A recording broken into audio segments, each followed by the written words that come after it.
Hemgiri block स्थित सान घुमड़ा कनकचरा और टुरुपका पंचायत कमिटर मिलित बैठक सान घुमड़ा पंचायत अंतर्गत किरिपसा ग्रामर आम समाज पड़ाठारे थिबा कम्युनिटी सेंटर ठारे जन सचेतनता कार्यक्रम अनुष्ठित होता।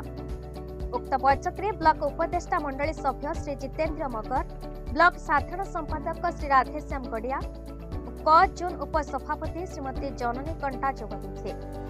उक्त बैठक में आम समाज एकत्रीकरण और समाज प्रत्येक पुओ झील को उच्च शिक्षित करने, प्रत्येक परिवार आर्थिक विकास निमंते सक्रिय भाव अनवरत उद्यम करने निष्पत्ति नियागला। समाज निशा द्रव्य व्यवसाय सहित सामाजिक संस्कार मानकरे निशा द्रव्य प्रचलन को संपूर्ण बंद कराजिबो बोली सर्वसम्मति क्रमे आलोचना कराई प्रस्ताव गृहीत करागला। अन्य ग्राम को जाई जाति कार्य संपादन करने को संपूर्ण निषेध करागला। झील जुणे ससुर घर, बंधु घर, मामू घर, महाप्रसाद घर सदस्य मानकु नहीं जाति कार्य संपादन को संपूर्ण निषेध करागला। वृद्धाश्रम पर जमी जोगाई देवाकू ओडिशा सरकार मुख्यमंत्री अभियोग शुणाणी कार्यालय भुवनेश्वर को जावाई निष्पत्ति नियागला।